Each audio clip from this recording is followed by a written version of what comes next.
قابل احترام ناظرین، السلام علیکم ورحمۃ اللہ۔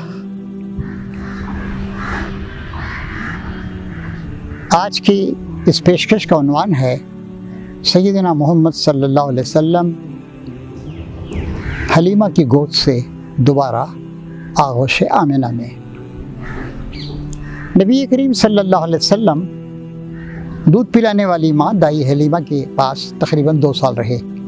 2 سال کے بعد حضرت حلیمہ ان کو لے کر مکہ آئیں، لیکن ان کا جی نہیں چاہتا تھا کہ وہ محمد صلی اللہ علیہ وسلم کو ان کی والدہ حضرت آمنہ کے سپرد کر دیں، اس لیے کیونکہ جو برکات دیکھی تھیں اور جتنا پیارا رویہ تھا اس چھوٹے پیارے بچے کا، اس سے بہت متاثر تھیں۔ دوسری بات یہ کہ اس زمانے میں شہر مکہ میں کچھ وبا کا اثر بھی تھا، کچھ بیماریاں وغیرہ کی وبائی بیماریاں آ گئی تھیں، اس لیے انہوں نے کہا کہ محترمہ آمنہ صاحبہ، آپ کی بڑی نوازش ہوگی، آپ اگر اس بچے کو اور 1-2 سال میرے پاس رہنے دیں اور ذرا کچھ مضبوط ہو جائے گا، اس کے دست و بازو کچھ طاقتور ہو جائیں گے۔ اور دیکھیے آج کل مکے میں کچھ وبا کے اثرات بھی تو ہیں۔ تو بادل ناخواستہ حضرت آمنہ نے ان کی اس درخواست کو قبول کر لیا اور لے کر پھر خوشی خوشی اپنے قبیلے میں چلی گئیں۔ بنو سعد اس قبیلے میں ان کو لے کے چلی گئی اور پھر نبی کریم صلی اللہ علیہ وسلم وہیں پہ رہنے لگے۔ آپ جب 4 سال یا اس سے کچھ زیادہ عمر کے تھے تو اس وقت ایک عجیب واقعہ پیش آیا۔ اس زمانے میں آپ جانتے ہیں کہ نبی کریم صلی اللہ علیہ وسلم سے تقریباً 600 سال پہلے حضرت عیسیٰ علیہ السلام آئے تھے۔ عیسیٰ علیہ السلام اللہ کا پیغام ہی لے کر آئے تھے، لیکن 200-300 سال کے بعد ان کے دین کو بگاڑ دیا گیا اور ان کو خدا کا بیٹا قرار دے کر ان کی عبادت ہونے لگی۔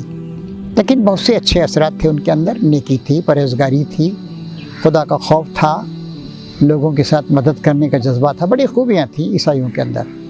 چنانچہ عیسائیوں کا ایک قافلہ وہاں سے گزرا اور پھر اس کے بعد وہ وہاں پر رکا۔ یہ حبشہ کے ایتھوپیا کے رہنے والے عیسائی تھے۔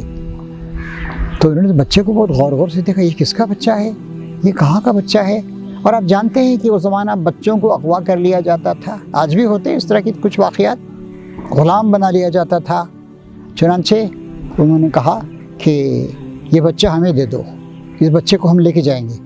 انہوں نے محسوس کیا کہ ایک بچہ کوئی بہت بڑی شخصیت بننے والا ہے، اور شاید انہوں نے عیسیٰ علیہ السلام کی تعلیمات میں ایک آنے والے نبی کی جو پیشن گوئیاں تھیں اور جو آثار اور نشانیاں بتائی گئی تھیں، غالباً اس طرح کی کچھ چیزیں بھی اس بچے میں محسوس کی۔ چنانچہ انہوں نے ان کی دائی حلیمہ نے کہا کہ یہ تو بڑی مصیبت کی بات، ایک امانت میرے پاس ہے۔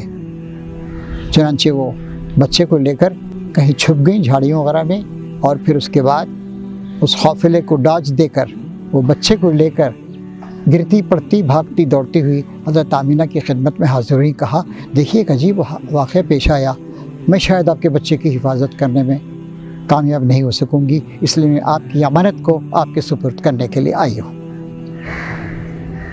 نبی کریم صلی اللہ علیہ وسلم جو 5 سال یا اس سے کچھ زیادہ عرصہ وہاں پر رہے، اس میں بڑی محبت کرتے تھے اپنی ماں سے، بچپن سے ہی آپ کے اندر بڑے اچھے آثار تھے۔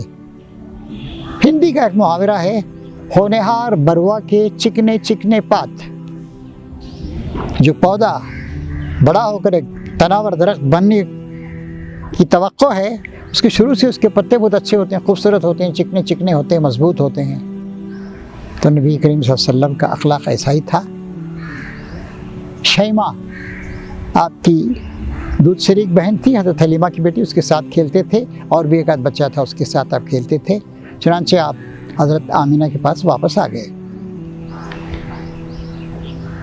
تو اس طریقے سے بچپن میں ہی آپ کے اندر اخلاق کے، انسانیت کے، شرافت کے بڑے اچھے آثار تھے۔ پڑھنے لکھنے کا اس زمانے میں زیادہ رواج نہیں تھا، عرب کی سرزمین ایک بے آب و گیا سرزمین تھی، بہت کم لوگ تھے جو پڑھے لکھے تھے۔ ہاں وہ عقلمند تھے، وہ شاعری کرتے تھے، ان کی زبان بہت اچھی ہوتی تھی، وہ فصیح اللسان تھے۔ عربوں کی فصاحت اور بلاغت تو ساری دنیا میں اس وقت بھی مشہور تھی۔ ان کے ہاں مشاعرے ہوتے، ان کے ہاں کتابت کے مقابلے بھی ہوا کرتے تھے۔ چنانچہ حضرت محمد صلی اللہ علیہ وسلم اور ان کی زبان بھی دیہات میں جا کر بہت فصیح ہو گئی تھی۔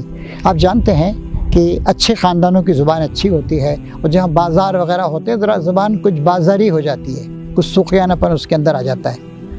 چنانچہ فصیح اللسان تھے آپ، اور آپ سے زیادہ فصیح و بلیغ بات کرنے والا، خطبہ دینے والا، تقریر کرنے والا کوئی پیدا نہیں ہوا۔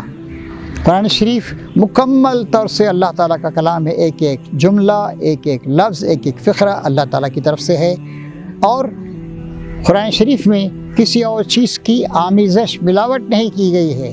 نبی کریم صلی اللہ علیہ وسلم نے جو بے شمار ہمیں ہدایات دی ہیں، اس کی زبان بالکل الگ ہے، بہت اونچی زبان ہے وہ بھی، لیکن صاف محسوس ہوتا ہے کہ کلام الہی کی شان کچھ اور ہی ہے۔ اور اس کے بعد اگر سب سے اچھا کوئی کلام ہے جس کے اندر فصاحت و بلاغت ہے، جس کے اندر معنویت ہے، جس کے اندر گہرائی ہے، جس کے اندر گہرائی ہے، تو نبی کریم صلی اللہ علیہ وسلم کا کلام۔ آپ علامہ اقبال کے اشعار کو بالکل ممیز ڈسٹنگوش طریقے سے پہچان سکتے ہیں۔ غالب کے اشعار کے بارے میں سمجھ جائیں گے کہ یہ شعر غالب کا ہے یا نہیں ہے۔ ایسے ہی جو لوگ تھوڑی بہت بھی عربی جانتے ہیں وہ نبی کریم صلی اللہ علیہ وسلم کی جو شاندار زبان ہے اس کو محسوس کرتے ہیں۔ اور یہ عطیہ تھا بنو سعد کا اور حضرت حلیمہ کے خاندان کا، اس دیہات کا جہاں سب لوگ بڑی فصیح عربی بولتے تھے۔ نبی کریم صلی اللہ علیہ وسلم نے اپنی ماں کو یاد رکھا، چنانچہ بہت عرصے کے بعد جب آپ نبی بن چکے تھے، ایک بار حضرت حلیمہ آئیں تو آپ لپٹ گئے، میری ماں کہہ کر آپ لپٹ گئے ان سے، اور اپنی چادر اپنے زیادہ تر آپ جانتے ہیں، حالانکہ ازار اور کرتا یا عبا بھی پہنی جاتی تھی، لیکن ایک لنگی اور اوپر ایک چادر، عموماً یہی لباس ہوا کرتا تھا۔ اپنی چادر وہاں کر بچھا دی اور میری ماں کر لپٹ گئے، اور پھر حضرت حلیمہ کو کہا کہ آپ چاہیں تو میرے ہاں قیام کریں، آپ یہیں پر رہ جائیں۔ کہ نہیں، میں اپنے قبیلے میں ہی جاؤں گی، وہیں مجھے زیادہ سہولت ہے، میں وہیں زیادہ خوش رہوں گی۔ چنانچہ آپ نے ان کو مختلف چیزیں دیں، کھجور وغیرہ اور غلہ وغیرہ اس طرح کی چیزیں دیں، اور آپ کو نہایت احترام کے ساتھ رخصت کیا۔ ایک اور واقعہ بھی سنتے ہوئے جائیے۔